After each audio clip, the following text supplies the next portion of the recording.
y'all, it's DG back with another video. Today, I wanted to do a comparison, compare and contrast, whatever you want to call it, between these heavy hitters in the hoop shoe market right now. The Harden Volume 8 from Adidas, as well as the Anthony Edwards AE1 from Adidas. So let's talk about it.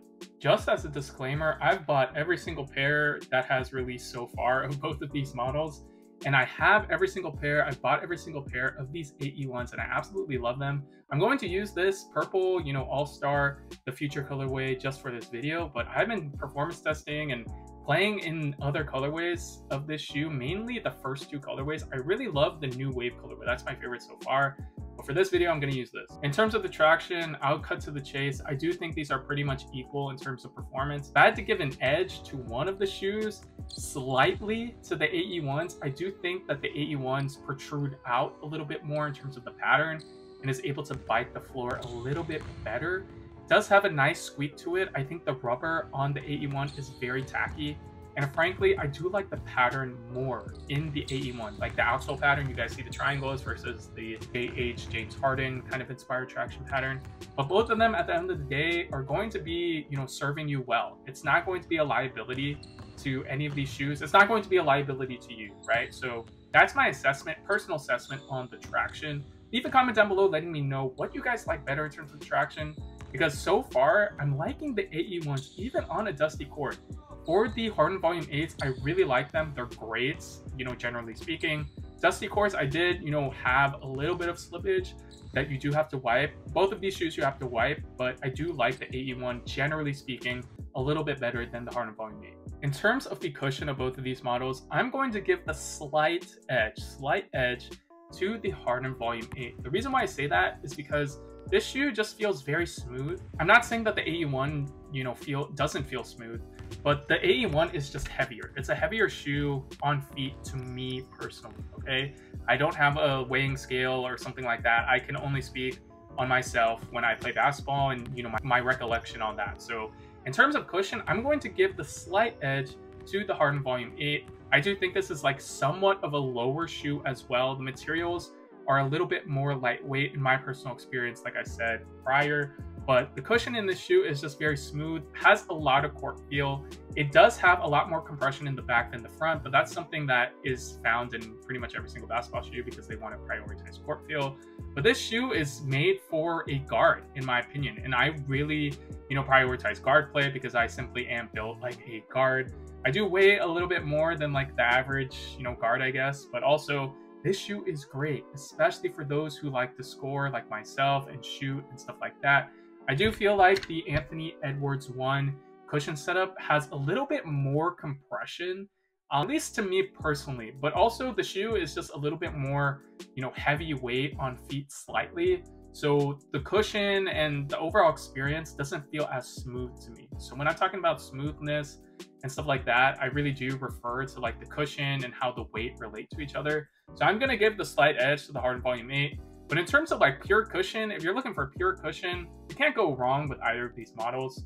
But also like the Harden Volume 8 is just a little bit more lightweight in my opinion. Like the AE1 has a little bit more compression, but also I'm just going to give the slight edge to the Harden Volume 8. It's a little bit hard to explain, as you guys can see right here, but personal preference, I'm going to give it to the Harden Volume 8 because it just feels more smooth. In terms of the fit of these shoes, it's actually very interesting because the Harden Volume 8 just looks big. It is a very interesting shoe, just aesthetically, in my personal opinion.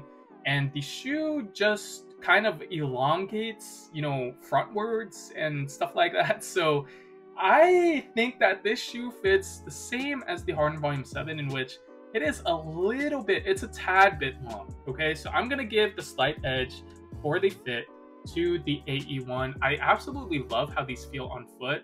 I don't really feel any dead space in this shoe. The support in the shoe is amazing, which we'll get to. But I'm going to give the slight edge to the fit for the AE1. Now, both of these shoes fit true to size, so I would definitely just get your true to size, whether you're a wide footer or a narrow footer. I'm just saying that the Harden Volume 8 fits and looks slightly bigger than the AE1. In terms of the support of the shoe, I'm going to give the slight edge to the AE1. Now, the AE1, the materials just speak for itself. Like, it just looks supportive. I don't really even have to like go into it. but the way that it looks is the way that it feels. It is very supportive, and you do have a very wide base in my opinion. You couple that with the very nice traction and obviously very comfortable cushion, and this is just a very supportive shoe. So if you are a big guard, if you are like Anthony Edwards, who I think is 6'4", 6'5", and is very explosive, needs all of the traction and cushion that he can get, and is just a very, somewhat of a big player, then you will like the AE1s. It even has a very nice beefy heel counter. It is not carbon fiber in the heel. It is like a plastic, I think, but it does provide a lot of support, guys, a lot of support. And to top it all off, this is like a true mid-top design. So in terms of support, you are 100% covered in the shoe. So I'm going to give the edge to the AE1. Harden Volume 8 is a very supportive shoe. I mean, like, look at the side of the shoe and even the medial side. Like, the entire design is meant for support, especially because James Harden needs all the support he can get for all of his step backs. It even has a very wide base as well. Very nice traction, as I mentioned, and very smooth cushion. So you're going to feel like a low riding kind of guard, smooth, plays kind of like James Harden. It just really fits his vibe, So in terms of support, I'm going to give the slight edge again to the AE1.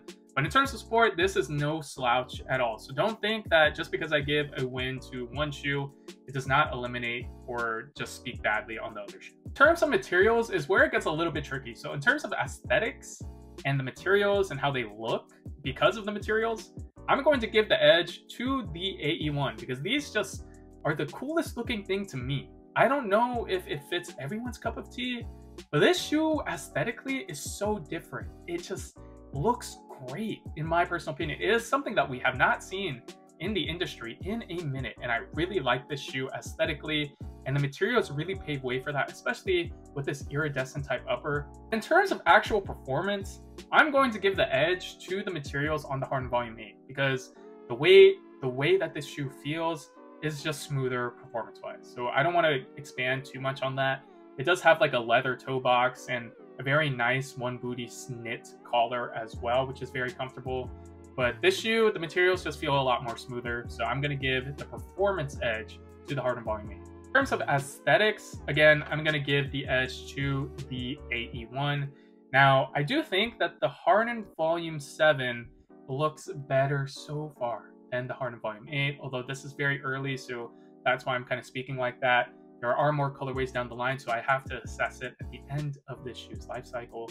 But I'm going to give the aesthetic edge to the AE1 because, guys, you can't tell me this shoe just doesn't look cool. Like, whether or not you want to play basketball in this shoe, like, it's going to make you stop in the store and be like, what are those? And that is a great reaction. Well, I guess, like, it's a good reaction. It's a good connotation about the shoe because, positively speaking, like, this is a nice, crazy looking shoe. It's not like an ugly shoe in my personal opinion. Now, you may have that reaction to this shoe, and I don't blame you because it is a very polarizing silhouette. But also, in terms of aesthetics, I'm just going to give it to this shoe. I don't want to expand on it more. Now, which one do I personally like better? Again, I am not endorsing any of these shoes. You can form your own opinion for yourself. By all means, you can think both of these shoes are not good for you, and I would be completely happy with that. But for what I like personally, for all of the people who are watching this video and care, I'm going to say I like, performance-wise, the Harden Volume 8 better than the AE1. The reason why I mention that is because it's just a smoother type of shoe. I think that the AE1, simply put, is a little bit of a heavier ride and provides a lot more support than I personally need in a shoe. I do think the AE1 is better fit for taller and bigger players than myself. Now, I do weigh a little bit more than like an average guard at my size. I'm not too skinny, and so I do like the AE1 in that aspect. I can really utilize all of the cushion that it gives me. But the Harden Volume 8 just fits my playstyle more. I am a lefty guard, so maybe I'm biased in that way, and I like shooting step back jumpers, and pretty much all I do is shoot now and drive and do that stuff. So I kind of, idolize Harden a little bit, and he's one of my favorite players. Even with that, guys, I do think this is just a smoother ride. The cushion is a little bit lower to the ground in my opinion, although the AE1 is very low to the ground as well in the forefoot. But just the way that these shoes feel on my foot, it just feels better. And so that's why I do like this shoe better for all the reasons that I mentioned. but the AE1 looks better. It looks better. So if you guys like all aesthetics, and then again, this is a great performance shoe, great performance silhouette, great performance model. So I really like the AE1. It just looks better, and I can't wait for more colorways. Now, we have seen a lot more colorways of the Harden Volume 8, and I can say that AE1 just looks better. And I think that this shoe is going to go down as one of the most innovative shoes in the past decade. It's been a while, or not decade, but past few years, I guess. It's been a while since we've gotten something so different on the basketball shoe market. So leave a comment down below letting me know what you guys think is better between the AE1 and the Harden Volume 8. I'm really excited to read your comments because this is, you know, the top of the top. It's the cream of the crop. These two shoes are very, very sought after, and they are very controversial as well, especially because of how they look. But, you know, don't pay that no mind. Like, who cares about the looks? Performance-wise, I actually like them a lot and think that they can compete with pretty much any shoe in the market. So leave a comment down below letting me know which one of the two shoes do you like better. Follow me on all socials at TGHoops. Like, comment, and subscribe, especially if you made it this far. And I will catch you guys in the next one. Peace.